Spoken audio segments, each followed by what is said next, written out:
ये गांव में अयान नाम का एक गरीब लड़का रहता था।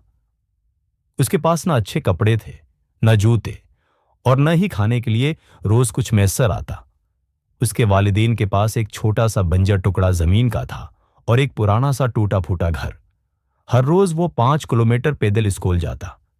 इसके बैग में सिर्फ 2 चीजें होती थीं, एक किताब और एक ख्वाब।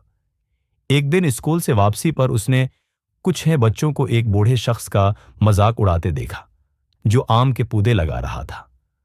बच्चे हंसकर कहने लगे, बाबा जी, आप ये दरख्त क्यों लगा रहे हैं?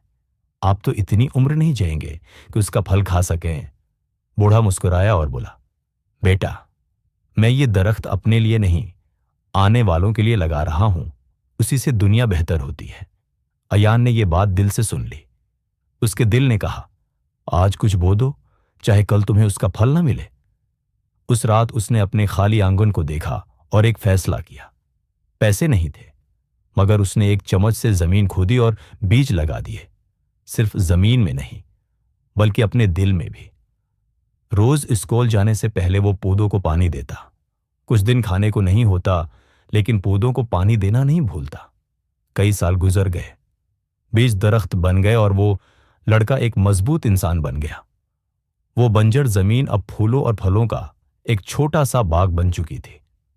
फल बीजकर उसने कारोबार शुरू किया, फिर जूस की दुकान खोली और आहिस्ता आहिस्ता एक छोटा सा बिजनेस खड़ा कर लिया। उसने कमाए हुए पैसों से पढ़ाई भी की, मेहनत भी की और सब्र भी। 10 साल बाद अयान ने उसी गांव में एक स्कूल बनाया, गांव का पहला बाकायदा स्कूल। इफ्तिताह के दिन एक बूढ़ा शख्स आया, वही जिसने बरसों पहले आम के दरख्त लगाए थे। बूढ़ा शख्स मुस्कुराया और बोला, तुम्हें याद रहा?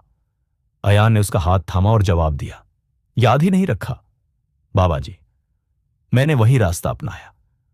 कामयाबी तेजी से बढ़ने का नाम नहीं, बल्कि मकसद के साथ बढ़ने का नाम है। अपने ख्वाबों के बीज मेहनत से बोएं, उनको सब्र से पानी दें और उम्मीद से सींचें। एक दिन आपका बाग न सिर्फ आपको फल देगा, बल्कि दूसरों के लिए भी रोशनी बनेगा।